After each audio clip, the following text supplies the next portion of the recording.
Waalaikumsalam warahmatullahi wabarakatuh.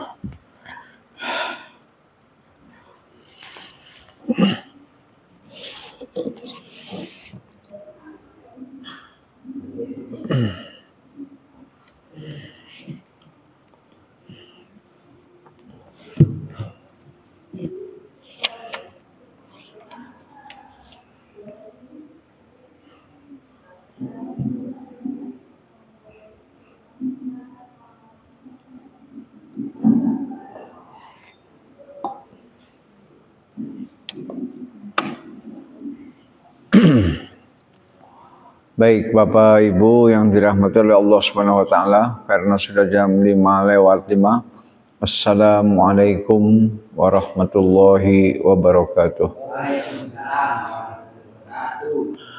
Alhamdulillahilladzi arsala rasulahu bil huda wa dinil haqq liyuzhirahu 'alad dini kullih wa kafa billahi syahida. Allahumma sholli ala Muhammadin wa ala alihi wa sahbihi ajma'in. Qala Allah Ta'ala fi kitabihil karim, a'udzu billahi minasy syaithanir rajim. Ya ayyuhalladzina amanu taqullaha haqqa tuqatih wa la tamutunna illa wa antum muslimun. Fa inna asdaqal hadisi kitabullah wa khairal hadi hadi Muhammadin sallallahu alaihi wasallam. Wa syarrul umuri muhdatsatuha wa kullu muhdatsatin bid'ah wa kullu bid'atin dhalalah, amma ba'd. Ibu-ibu, bapak-bapak yang dirahmati oleh Allah Subhanahu wa taala, peserta pengajian kami sore Masjid Jami' Al-Ikhlas Perumdam 2 Sriwijaya, Bandar Lampung. Alhamdulillah pada sore yang mendung, dan alhamdulillah dari pagi habis subuh memang mendung dan cuaca cukup dingin. Mudah-mudahan dinginnya udara tidak membuat keimanan kita membeku, ya. Tapi keimanan kita tetap mencair. Kita tetap bersemangat di dalam ilal ladzina amanu wa amilus solihat wa tawassaw bil haqq wa tawassaw bis sabr. Jadi kita berusaha apapun kondisi cuaca, mau panas, mau dingin, mau hujan, mau terang, kita berusaha supaya hati kita tetap tidak lepas dari 4 koridor. Karena 4 koridor inilah yang dijamin kita selamat, dijamin tidak merugi, dijamin beruntung, ya. Karena di awalnya mengatakan a'udzubillahi minasyaitonir rajim, wal 'ashr innal insana lafi khusr. Demi waktu asar, demi masa, sesungguhnya manusia itu lafi khusrin, benar-benar dalam kerugian. Jadi tidak abal-abal, tidak main-main, tapi benar-benar dalam kerugian. Illa, kecuali, ya. Nah, mudah-mudahan kita tetap dalam 4 koridor ini. Illal ladzina amanu, dalam kondisi tetap beriman kepada Allah Subhanahu wa taala, ya. Tidak beriman, tidak berpindah iman kepada selain Allah, tidak. Kemudian wa amilus solihat, iman itu tidak omon-omon, ya. Iman itu tidak omon-omon, tapi dibuktikan dalam amal soleh, dalam mengerjakan perintah dan menjauhkan larangan. Perintah dikerjakan, larangan dijauhi. Itu amal soleh. Baru yang ketiga, watawassaw bil haqq. Kita berusaha untuk saling menasehati dalam hal kebenaran. Karena memang agama itu adalah nasihat, ya. Agama itu nasihat, sehingga seorang istri menasihati suaminya, seorang suami menasihati istrinya, tetangga menasihati tetangganya, seorang bapak atau orang tua ibu menasihati anaknya, seorang anak menasihati orang tuanya. Saling, Pak. Saling itu berarti dua arah, ya. Kalau hanya satu arah itu, kalau hanya satu arah, bukan saling, bukan. Kalau saling itu berarti dua arah, ya. Watawasau bil haq. Kenapa kita perlu watawasau bil haq? Karena kondisi iman kita itu, waalaikumsalam warahmatullahi wabarakatuh. Al iman yazid wa yankus, ya. Iman kita kadang bertambah, yazid itu bertambah, wa yankus, dan kadang berkurang. Jadi iman kita ini tidak ada yang stabil, Pak. Nggak ada. Tapi selalu naik turun, naik turun, naik turun, naik turun. Nah, kalau naik turunnya dikit-dikit nggak apa-apa, ya, naik turun dikit-dikit ya. Tapi yang bahaya itu naiknya sedikit, turunnya banyak. Naik turun, serot sampai ke lembah paling bawah. Nah, itu jangan sampai, ya. Nah, karena kondisi iman kita itu seperti yang disampaikan oleh Rasulullah, yazid wa yanqus, bertambah berkurang, bertambah berkurang, ya. Yazidu bit ta'ah, bertambah dengan ketaatan. Ya, ketika ikut pengajian imannya bertambah. Ketika sholat imannya bertambah. Ketika membaca Al-Qur'an imannya bertambah, ya. Wa yanqus bil maksiyah, dan iman itu berkurang dengan maksiat, ya. Semakin banyak maksiat yang dikerjakan, berkurangnya semakin serius, Pak. Serius, ya, serius. Mulai dari judi, kemudian korupsi, kemudian berbohong, kemudian berzina, melacur. Terus itu maka akan turun, ya. Yang pada akhirnya bisa menuju kepada titik minus, ya. Bukan titik nol, titik minus, ya. Jadi di bawah nol. Naudzubillah min dzalik, ya. Itulah perlunya watawasau bil haq, ya, saling menasihati, ya. Dan menasihati tentang kebenaran itu tentu dengan cara yang bil hikmah, ya. Tidak di muka umum, tidak teriak-teriak, tapi cukup ngobrol empat mata, bisik-bisik, ya, bisik-bisik empat mata, ya. Insya Allah dengan cara yang sopan, cara yang baik, minta izin, insya Allah yang bersangkutan bisa kita terima, bisa menerima. Ya, tidak dengan emosi, tidak dalam rapat. Jadi kalau dalam rapat itu nggak cocok, ya. Rapat apapun, mau rapat RT, mau rapat masjid, mau rapat apa, kemudian ada yang usul. Nah, usulnya itu menyinggung si A juga marah, usul lagi, jawab lagi, usul lagi. Akhirnya apa? Akhirnya tidak sehat. Tidak sehat, Pak. Itu jangan sampai terjadi.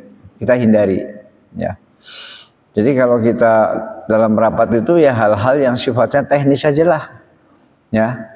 Teknis, misalnya bagaimana cara membersihkan karpet. Ya kita piket seminggu sekali, misalnya gitu.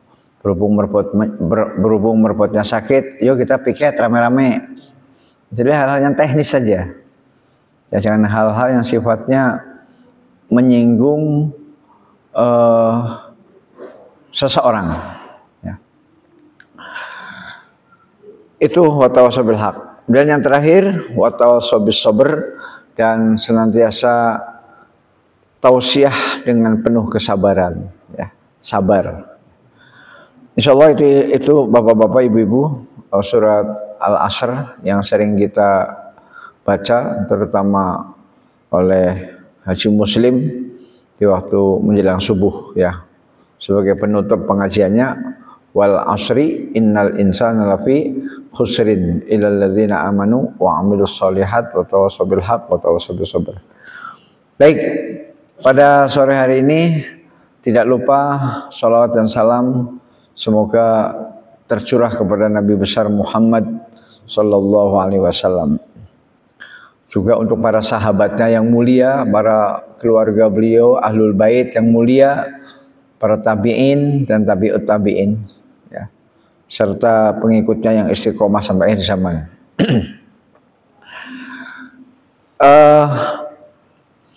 Metode lain untuk menjelaskan pembagian tauhid, para ulama yang kemudian atau lawannya salaf ya Pak ya. Kalau salaf itu pendahulu Pak ya, salaf. Kalau kholaf itu adalah yang terbaru. Yaitu membagi tauhid menjadi 3. Jadi tauhid terbagi menjadi 3, yaitu tauhid rububiyah, tauhid uluhiyah, kemudian tauhid nama-nama dan sifat ya. Kita mulai yang pertama, rububiyah, yaitu penjelasan bahwa Allah semata pencipta segala sesuatu. Jadi tauhid rububiyah ini sebuah keyakinan mengesahkan Allah bahwa Allah itu satu-satunya pencipta, titik. Ya, dan itu sangat simpel, sangat mudah ya. Tidak mungkin pencipta itu ada 2 ya. Sebab kalau pencipta ada 2 nanti bisa bentrok ya. Yang satu ingin menciptakan banjir, yang satu ingin menciptakan kering, ya, akan berantem nanti Tuhannya. Ya. Kita mulai dari makna tauhid rububiyah. Tauhid rububiyah adalah pengakuan bahwa Allah adalah pencipta segala sesuatu. Ya, insya Allah kita yang hadir di sini semuanya meyakini bahwa Allah itu adalah pencipta, ya, mulai dari langit, bumi dan segala isinya. Bahwa alam semesta tidak memiliki 2 pencipta yang setara dalam sifat-sifat dan perbuatan-perbuatan. Jadi alam semesta ini tidak mungkin ada 2 pencipta yang setara. Tidak mungkin. Setara dalam hal sifat dan perbuatan. Ya. Kalau ada 2 pencipta yang setara sifat-sifatnya dan perbuatannya, pasti akan rebutan, pasti akan berantem, ya. Namanya setara, ya. Ibarat misalnya pertandingan tinju kelas berat, ya. Kelas berat dengan kelas berat, itu pasti akan merebut siapa yang mau jadi juara. Gak mungkin dua-duanya juara, gak mungkin. Atau nggak mungkin tidak ada juara, harus ada 1 juara, ya, harus ada 1 juara. Tidak bisa misalnya, oh nggak ada yang juara, itu nggak mungkin. Tidak ada kelompok manusia yang dikenal menentang tauhid ini. Jadi di muka bumi ini tidak ada kelompok manusia yang dikenal menentang tauhid rububiyah. Mengapa manusia tidak ada yang menolak tauhid rububiyah? Karena hati manusia telah difitrahkan untuk mengakuinya. Jadi hati manusia Pak, sejak lahir itu sudah Allah ciptakan, dia mengenal atau mengakui Allah Subhanahu wa taala. Sebagaimana disebutkan oleh para rasul dalam firman Allah, a'udzubillahi minasyaitonirrajim, surat Ibrahim ayat 10. Surat Ibrahim ayat 10, a'udzubillahi minasyaitonirrajim. Afillahi syakku fatiris samawati wal ard. Apakah ada keraguan-raguan terhadap Allah, pencipta langit dan bumi? Ya. Ini pertanyaan dari Allah kepada seluruh umat manusia. Afillahi syakkun. Apa kamu masih ragu? Apa di dalam hatimu masih ragu bahwa Allah itu adalah fatiris samawati wal ard, fatir, pencipta langit dan bumi. Ini sebuah firman yang menunjukkan bahwa manusia itu seluruhnya tidak ada yang ragu tentang pencipta, ya, pencipta. Dan ini diperkuat dengan sabda Nabi Ibrahim, maaf saya ralat, diperkuat dengan sabda Nabi Muhammad Sallallahu Alaihi Wasallam dalam sebuah hadis yang terkenal diriwayatkan oleh Imam Bukhari Muslim, hadis nomor 1358, Muslim 2658, Imam Ahmad, Imam Malik dari Abu Hurairah radhiyallahu anhu. Bunyi hadisnya bagaimana? Bunyi hadis Nabi Muhammad sallallahu alaihi wasallam, kullu mauludin yuladu 'alal fitrah fa abawahu yuhawwidanihi aw yunassiranihi yumajjisanihi. Artinya di dalam bahasa Indonesia demikian. Setiap anak dilahirkan di atas fitrah. Jadi anak kecil, ya, sebesar adik kecil ini, sejak lahir maulud, ya, maulud itu artinya bayi, Pak. Kalau maulid hari kelahiran. Jadi supaya bapak-bapak sedikit tahu lah apa bedanya maulid dengan maulud. Atau mungkin ada yang bertanya, Pak Ustadz, yang betul maulid atau maulud? Ya tergantung. Maulid itu hari kelahiran, maulid pakai i, maulid. Tapi kalau maulud itu bayi, bayi. Semua bayi namanya maulud. Ya bayinya saya, ya bayinya bapak, ya pokoknya semua bayi namanya maulud. Ya. Kullu mauludin yuladu 'alal fitrah. Setiap bayi yang dilahirkan ada di atas fitrah. Fa'abawahu, maka kedua orang tuanya lah, yang menjadikannya Yahudi atau menjadikannya Nasrani atau menjadikannya Majusi. Di sini tidak ada kalimat menjadikannya Islam, nggak ada, Pak. Kenapa?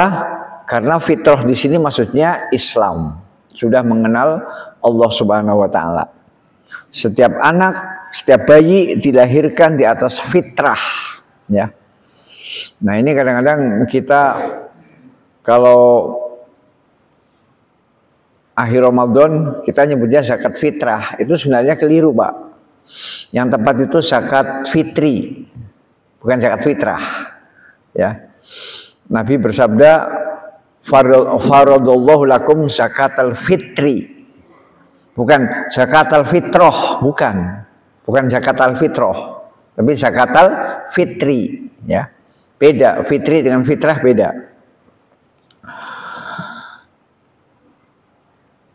Kullu mauludin yuladu 'alal fitrah. Setiap bayi yang dilahirkan ada di atas fitrah.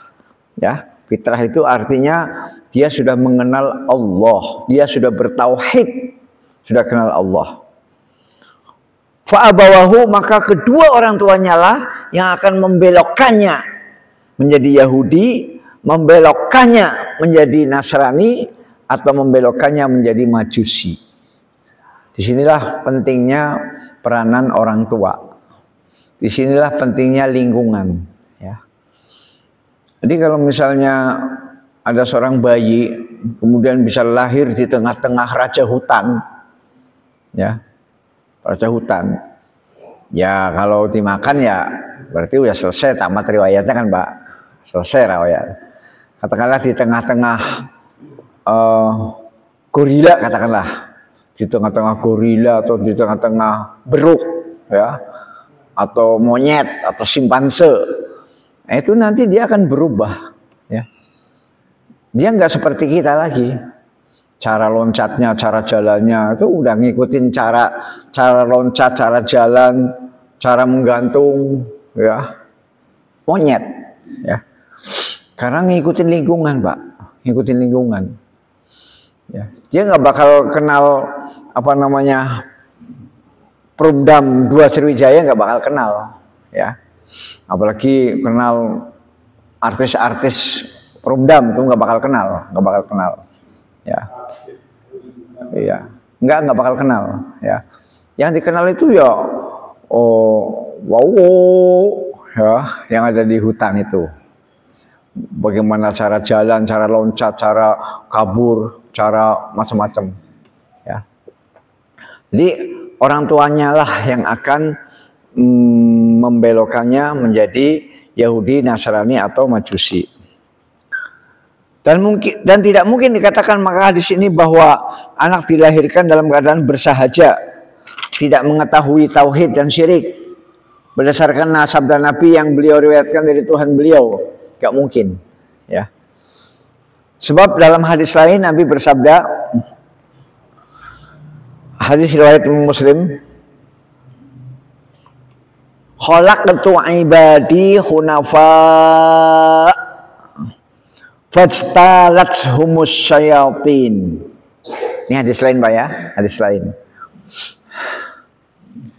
Aku menciptakan hamba-hambaku dalam keadaan lurus, bersih. Aku menciptakan hamba-hambaku dalam keadaan lurus, bersih.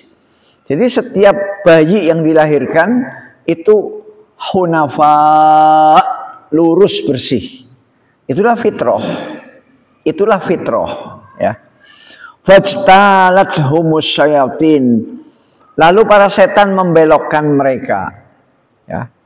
Jadi hamba Allah baru lahir itu lurus, bersih. Nah, kemudian dikotori dan dibelokkan oleh setan. Ya, setan itulah yang mempengaruhi orang tua tadi, orang tua, sehingga menjadi Yahudi, Nasrani, dan Majusi. Fajtalatshumus syayatin. Ini hadis riwayat Imam Muslim, Pak. Aku menciptakan hamba-hambaku dalam keadaan lurus, bersih. Lalu para setan membelokkan mereka, ya. Jadi ketahuilah bahwa bayi, anak kecil, anak balita itu sesungguhnya dia dalam keadaan fitrah, dalam keadaan hanif, ya. Hanif. Hanif itu artinya apa? Hanif itu artinya lurus, bersih, ya. Itulah arti kata hanif, ya, lurus, bersih.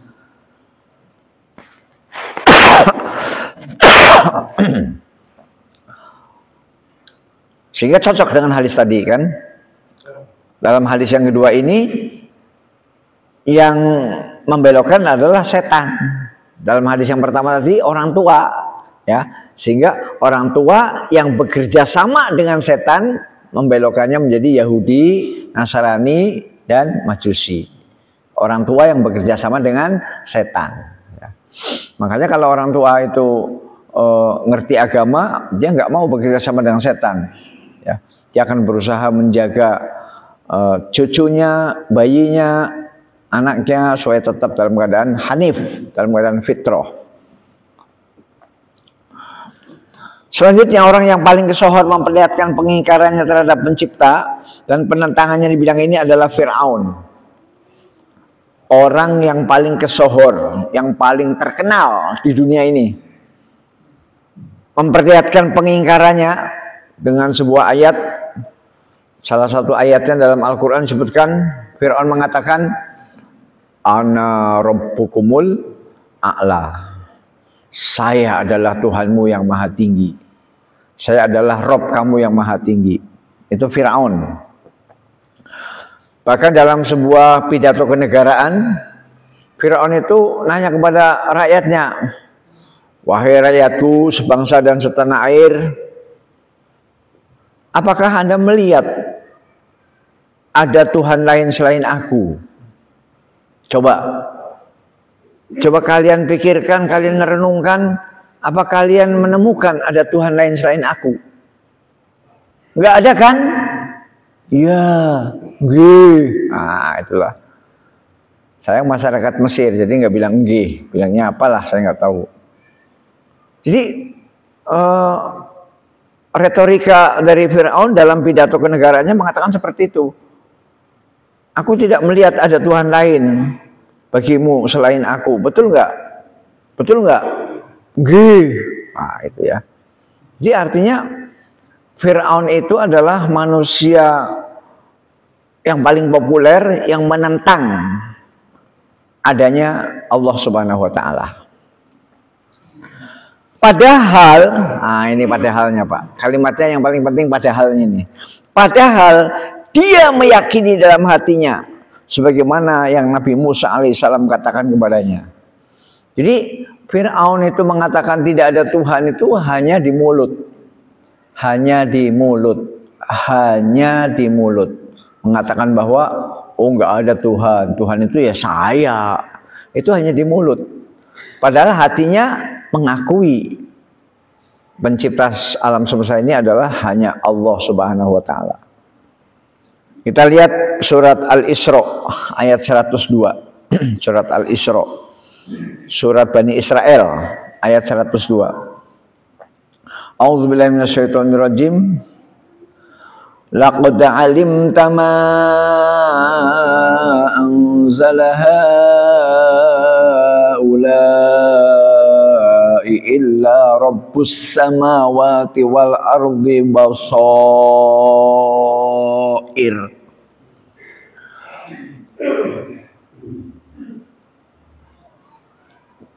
Sungguh kamu telah mengetahui. Ini perkataan Musa kepada Fir'aun. Ya, perkataan Musa kepada Fir'aun.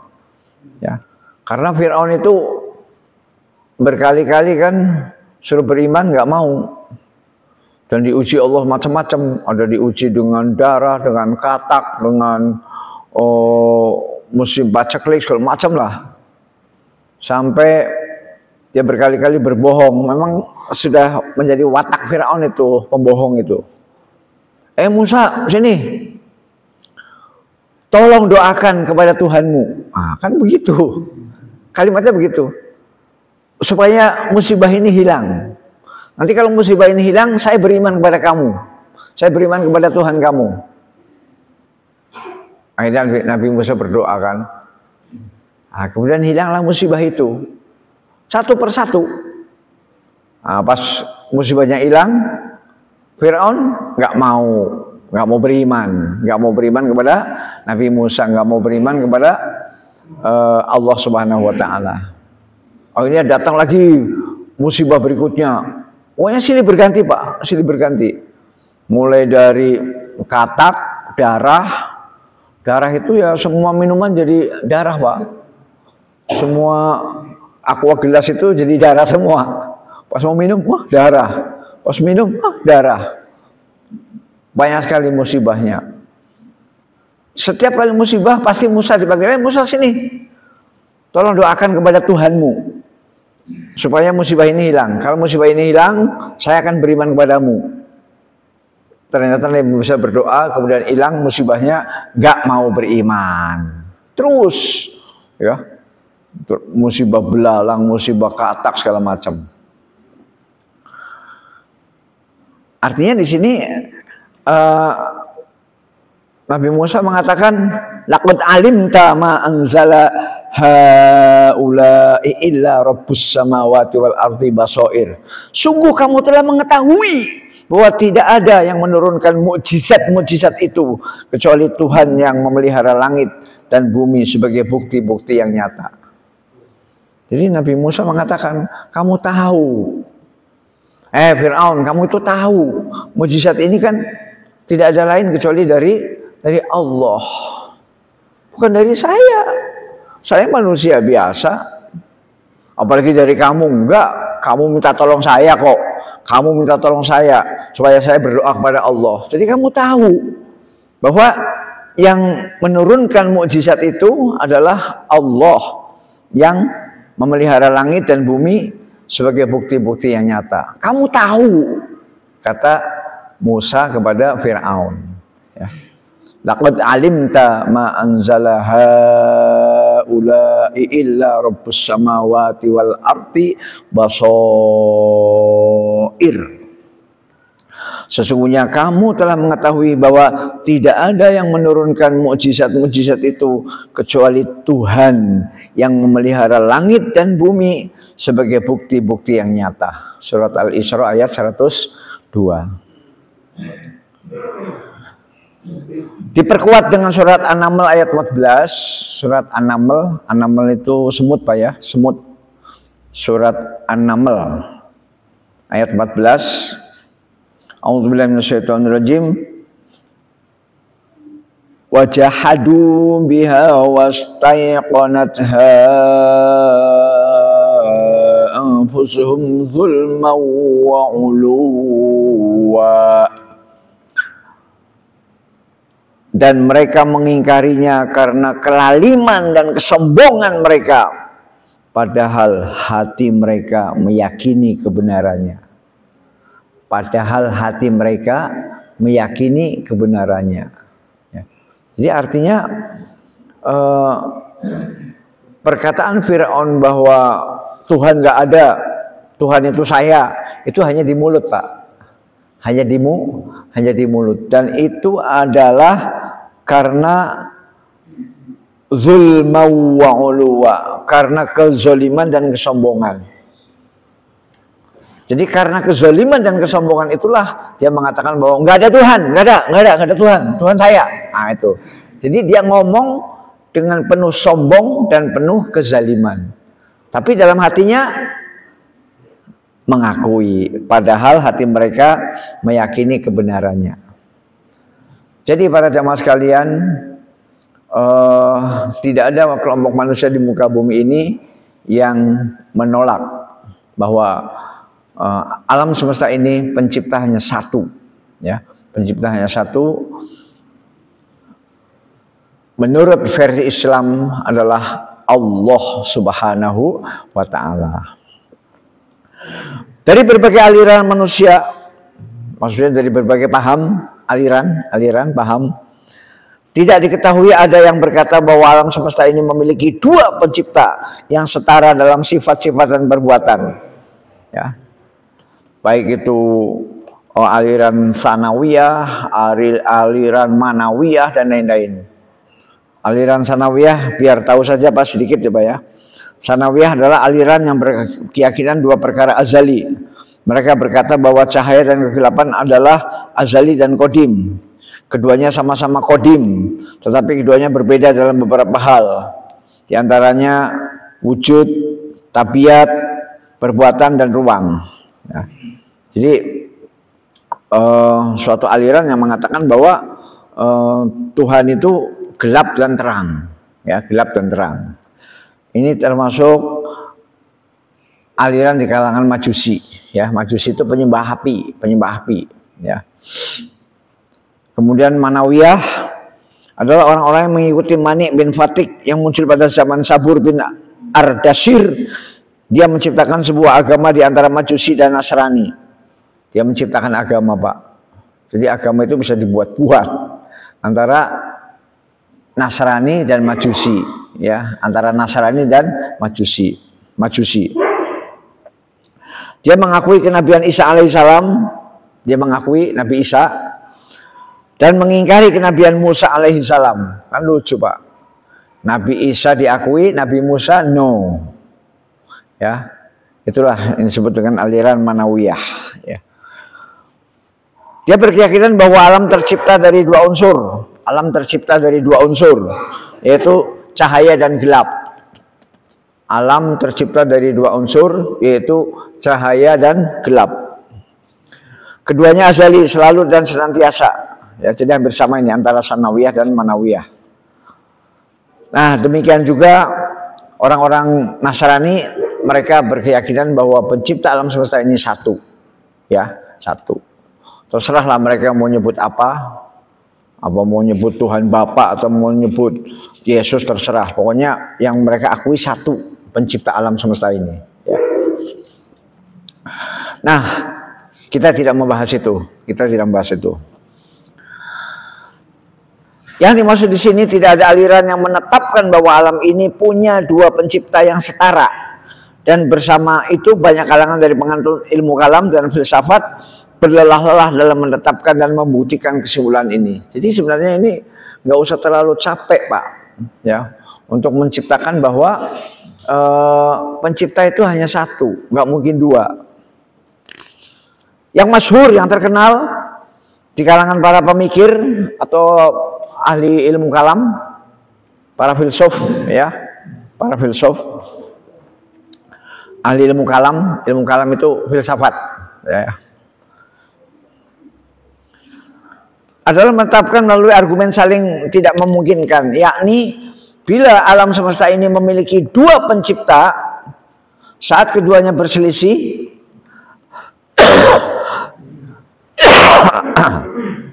misalnya ada dua pencipta, misal ada dua pencipta, saat keduanya berselisih, misalnya salah satu dari keduanya hendak menggerakkan sementara yang lain hendak mendiamkan. Jadi misalnya pencipta yang satu mengatakan turunkan hujan, dan pencipta yang mengatakan jangan turunkan hujan, ya.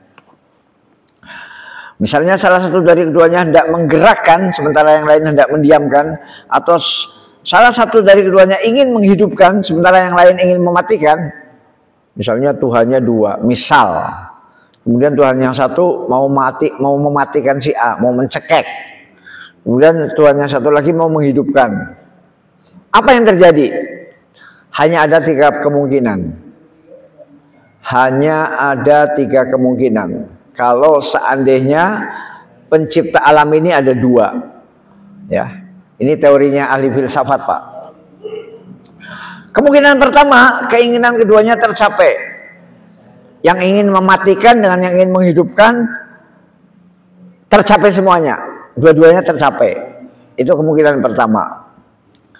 Kemungkinan yang kedua, keinginan salah satu saja yang tercapai. Yang tercapai hanya salah satu, yang menghidupkan atau yang mematikan. Kemungkinan yang ketiga, keinginan kedua-duanya sama-sama tidak tercapai. Dua-duanya keinginannya sama-sama tidak tercapai.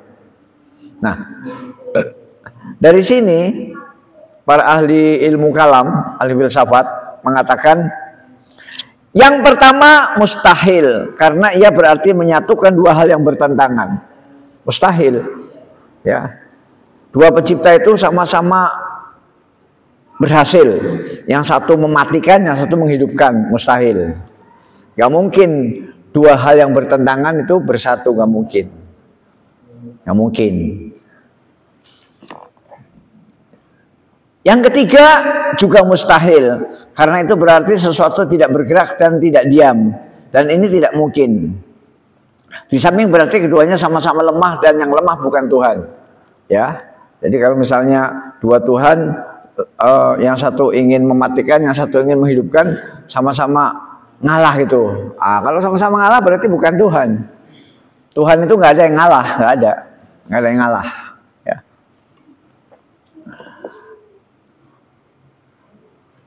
Yang tersisa adalah kemungkinan yang kedua, yaitu tercapainya keinginan salah satu dari keduanya. Maka dialah Tuhan yang berkuasa, sementara yang lain tidak layak menjadi Tuhan.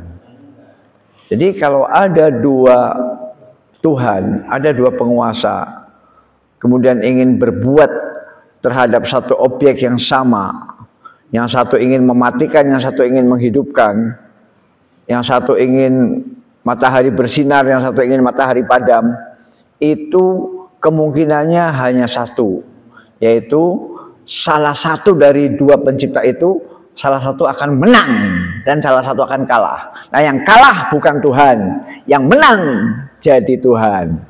Ujung-ujungnya satu, ya, ujung-ujungnya satu. Jadi nggak ada Tuhan dua, nggak ada Tuhan dua.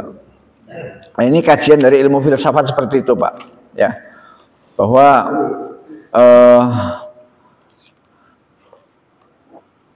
apabila dua kemudian ingin menjalankan hal yang berbeda, pasti tidak mungkin yang pertama dua-duanya menang, atau yang kedua, ya, atau yang ketiga, tiga-tiganya, dua-duanya kalah, nggak mungkin. Ya, nah, tapi salah satu harus ada yang menang, ya, harus ada yang menjadi juara. Para bapak dan ibu sekalian yang dirahmati oleh Allah Subhanahu Wa Taala, Di dalam kitab Syarah Aqidah Tahawiyah ini memang oleh Imam Abu Hanifah diperkuat masalah logika, Pak. Ya, logika. Artinya bahwa Tuhan hanya satu itu adalah yang masuk akal. Kalau Tuhan dua tidak masuk akal. Pasti tiap hari berantem, ya, berantem. Yang satu ingin matahari padam, yang satu ingin matahari nyala. Yang satu ingin matahari dari timur, yang satu ingin matahari dari barat. Yang satu ingin bulan purnama, yang satu ingin bulan sabit. Wes, kacau. Yang satu ingin angin sepoi-sepoi, yang satu ingin angin puting beliung, ya. Kacau, Pak. Kacau, ya. Pada jemaah yang dirahmati oleh Allah Subhanahu wa taala. Jadi kesimpulan dalam kitab ini adalah ada orang-orang tertentu yang melakukan syirik terhadap rububiyah Allah, yaitu di tengah-tengah manusia. Maka Al-Quran menjelaskan kebatilannya sebagaimana yang Allah firmankan, A'udzubillahi minasyaitonirrajim, surat Al-Mu'minun ayat 91, surat 23. Surat Al-Mu'minun ini tentang syirik rububiyah, ya, syirik rububiyah, menyekutukan Allah dalam hal penciptaan. Mattakhadzallahu min waladin wa ma kana ma'ahu wa ma kana ma'ahu min ilah idzal ladzahaba kullu ilahim bima khalaq wa la'ala ba'duhum 'ala ba'd.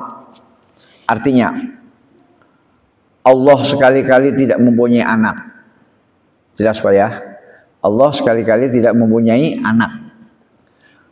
Dan sekali-kali tidak ada Tuhan yang lain besertanya. Tidak ada Tuhan yang lain besertanya yang menjadi tandingan, yang menjadi kroni, yang menjadi sekutu. Tidak ada, tidak ada. Sekiranya ada Tuhan-Tuhan lain, maka masing-masing Tuhan itu akan membawa makhluk yang diciptakannya. Dan sebagian dari Tuhan-Tuhan itu akan mengalahkan sebagian yang lain. Ya, ternyata apa yang tadi saya sampaikan dalam pemikiran para ahli filsafat, ternyata di Quran ada, ya. Ternyata di Quran ada surat Al-Mu'minun ayat 91. Al-Mu'minun ayat 91. Coba renungi Pak kalimatnya, Pak. Sekiranya ada Tuhan-Tuhan lain, maka masing-masing Tuhan akan membawa makhluk yang diciptakannya. Misalnya ada Tuhan A, ada Tuhan B. Kan masing-masing punya makhluk. Masing-masing punya makhluk. Nanti akan dibawa makhluknya. Eng gitu kan. Nah. Dan sebagian dari Tuhan-Tuhan itu akan mengalahkan sebagian yang lain. Pasti akan mengalahkan. Kalau Tuhan itu ada dua, A mengalahkan B atau B mengalahkan A. Gak bisa dua-duanya eksis, gak bisa. Ya, ini surat Al-Mu'minun ayat 91. Supaya manusia tidak punya kesyirikan, ya. Supaya manusia itu bulat bahwa Allah lah yang mengatur alam semesta. Makanya kalimat pertama, Alhamdulillahi Rabbil Alamin. Rabbil Alamin, ya, jelas. Rabbil Alamin, Tuhan pencipta dan mengatur seluruh alam. Tuhan yang hak haruslah pencipta dan berkuasa. Tidak ada Tuhan lain yang bersekutu dengannya dalam kerajaannya. Baginya hak mencipta dan berbuat. Baginya hak mencipta dan berbuat. Dan karena itu dia tidak menerima persekutuan tersebut. Sebaliknya, bila dia mampu mengalahkan seterunya, sehingga dialah yang berkuasa dan memegang hak ketuhanan, niscaya dia melakukannya. Bila dia tidak mampu, maka seterunya yang berkuasa atasnya dan mengambil alih hak mencipta. Keteraturan alam semesta dan keserasiannya merupakan dalil paling nyata bahwa pengaturnya hanya Tuhan yang satu, Raja yang satu, Rob yang satu, tidak ada Tuhan yang lain bagi makhluk selainnya, dan tidak ada Rob yang berhak disembah selainnya. Itulah pengajian kita sore hari ini tentang Tauhid Rububiyah, bahwa satu-satunya pencipta dan pengatur alam semesta ini hanya satu, versi Islam bernama Allah Subhanahu wa Ta'ala. Yang lain silahkan tanggung jawab sendiri di hari kiamat ya. Mungkin hanya itu saja yang bisa saya sampaikan pada sore hari ini, karena saya juga belum fit betul. Mungkin kalau bisa nggak usah ada pertanyaan ya, biar saya bisa istirahat. Wabillahi taufiq wal hidayah. Assalamualaikum warahmatullahi wabarakatuh.